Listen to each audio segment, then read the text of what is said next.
na Thank you, Chairman. collapse. Anyway, before I ask Police Staff Sergeant again, Casino, actually not only those who died and wounded, also those police officials, no?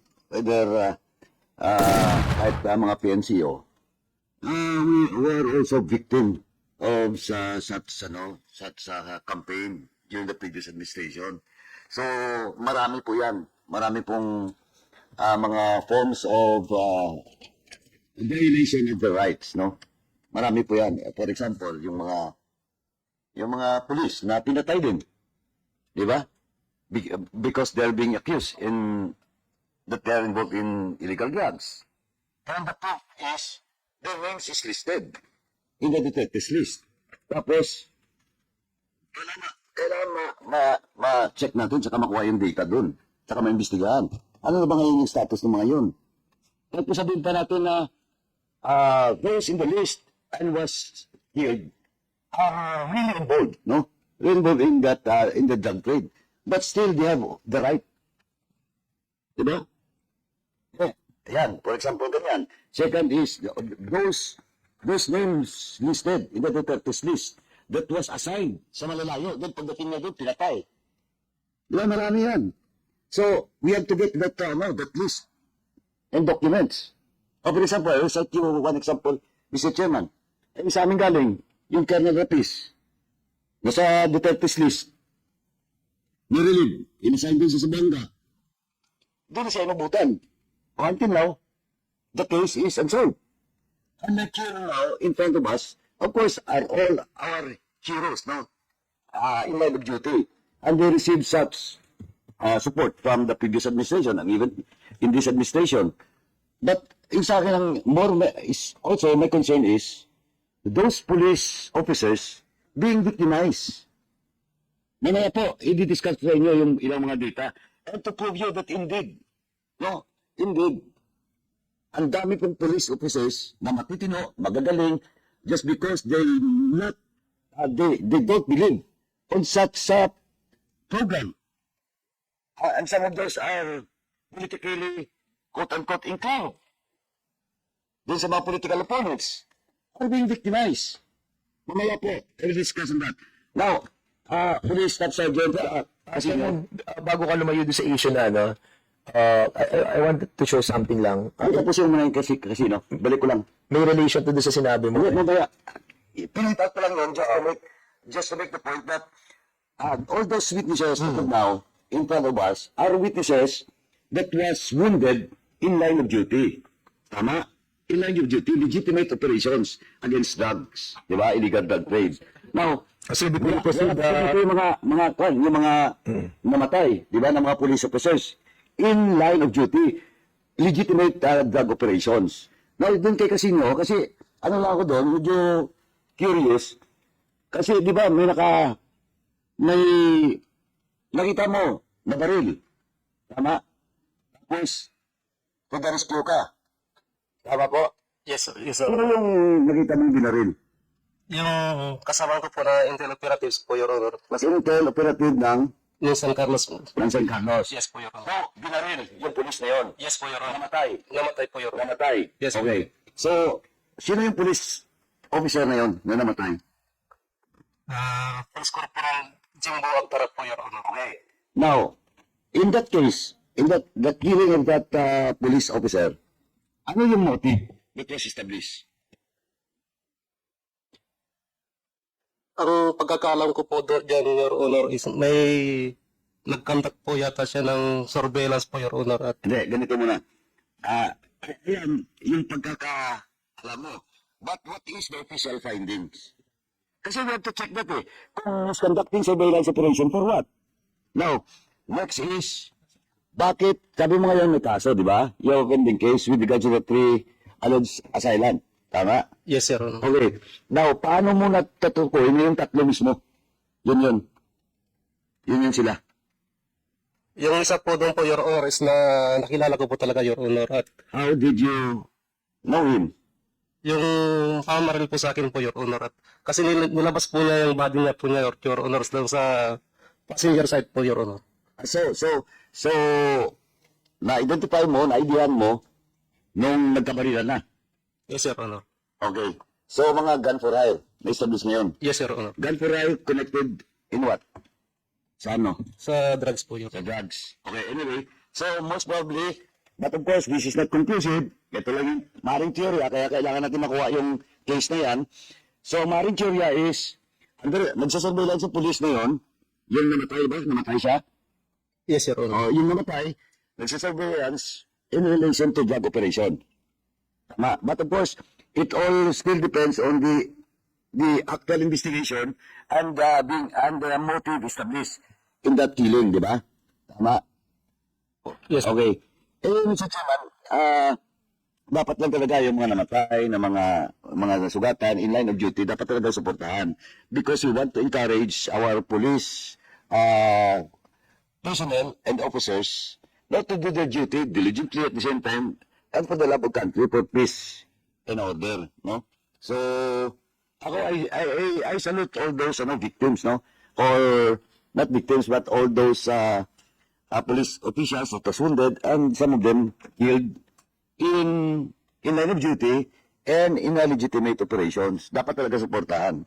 But again, my also concern is those police officials that was dismissed, that was incarcerated, that was some of them died because they are in the list, advertised list.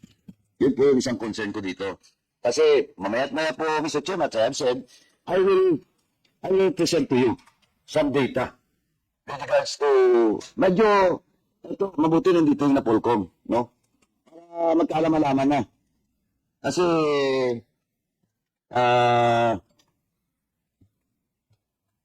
early part pa kasi ng 2016. Ibig sabihin, that time, those allegedly in the detention list ng mga police officials, hindi pa talaga naman proven eh. Kasi kakaupo lang yung Duterte. But, nandun sila sa listahan. And unfortunately, some of them were killed. No, they relieved, inassigned. Pagdating doon sa assignment, malalayo, patay. And I mentioned about certain Colonel Lapis from my home province. Allegedly, involving drugs, nasa drug list ni Duterte, inassign sa Zamboanga, sa Mindanao, few months after, namatay. So that's only example. And other police officials also, na kinasuhan or pinaimbestigahan, tapos may admin case. Unfortunately, some of those, ang nakakatawa pa dahil hindi na sumunod sa quota. Kulang ang quota. Ano ba? Eh, the mere quota, tinatakan agad na related na involved sa drug trade. Dahil kulang ang quota.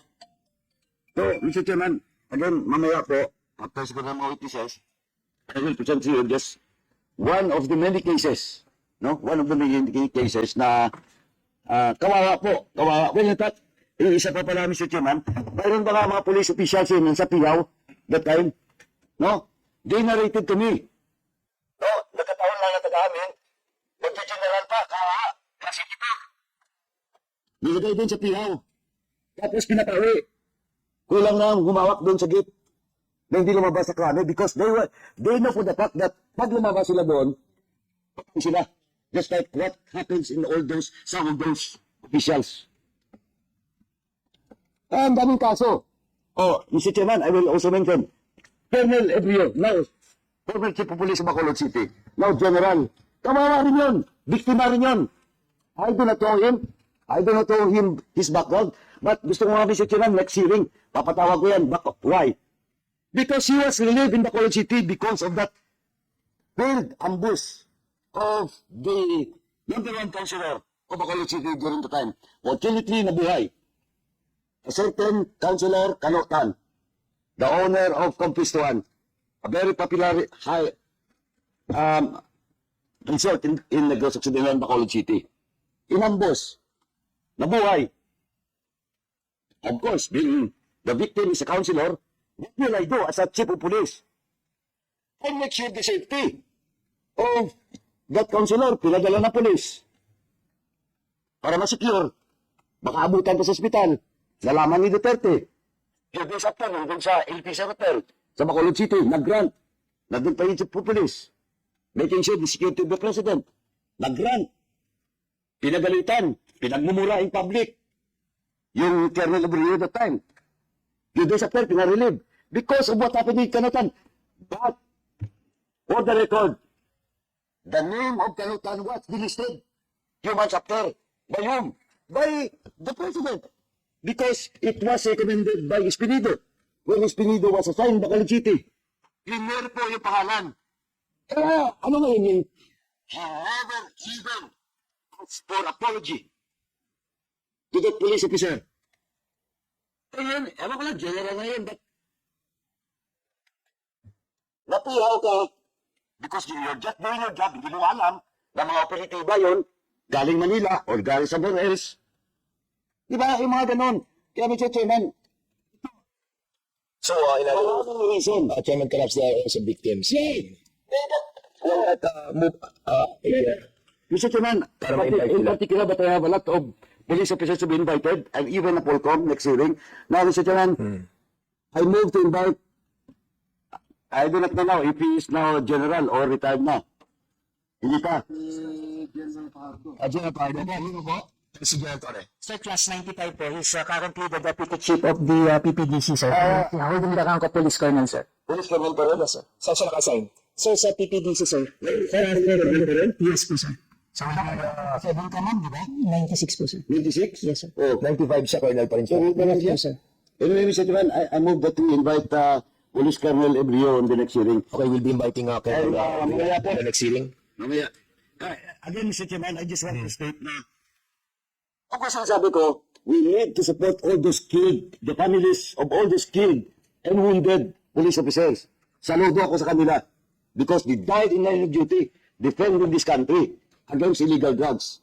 But still, Mr. Chairman, hindi po natin dapat makalimutan yung mga police officials na biktima din. Well, some of them, kinamatayan na lang. Yung kaso nila sa Napolcom. And ngayon, some of them, may mga pending cases doon sa appeal, sa CEC, ang iba siguro na sa Court of Appeals. So, sinasabi mo, Chairman Caraps, there are those na mga police officials that suffered as well, natanggal sa serbisyo because of they were listed on the drug list? Yes! Ay, sinasabi ko nga eh. Now, you want to discuss it? I will discuss it. I'm just curious kasi a while ago we were discussing yung mga victims that may mga natugatan, namatayan, and this one that you are trying to mention right now are those policemen who were dismissed or either may kaso pa right now because they were listed on the drug list. Yes, correct. Well, in fact, ito for the record, I will not mention muna yung name. Well, in fact, yung isa dyan, yung isa kilala ko talaga, Class 97, and I told you, some of the Class 97 is involved, type 6 is involved, but there are a lot. Most of Class 97 and 96 are police officials na talaga magagaling. Pero in fact, 97, nauna pa kang magkapitan. May isa din, nauna pa kang magkapitan kay General Torre. And all those 96, mas maganda pa siya. Can you mention him? Bakit pa naging major? Pero pagdating ni Duterte, 2016, kinagdan din sa drug list. I mention now, Police, Lieutenant Colonel, Ipil Vinyas, taga Iloilo po. Oh, and you check, I have now the amount. This is the record of all those police officials. I'm not saying that all of those 214 na may mga klase administratively, malilinis po. Pero let us see. Let us see all those cases, especially ngayon. Bago rin Vice Chairman ng Napolcom. Eh, maraming iskandalo po. Some of them under duress. Napilitan pong pirmahan yung investigation because they are being pressured na nakakataas the time. Now we have to validate that, Chairman Caraps. You know? So, we will be inviting those people that were under duress, if I may, Chairman Caraps. So, try to mention or try to tell us or invite those people who are connected with this sort of harassment or putting them under duress. Because if indeed they were compelled to sign yung pong kanilang pagpasok doon sa listahan ng mga nasa drug list, then at least malaman po ng committee ito.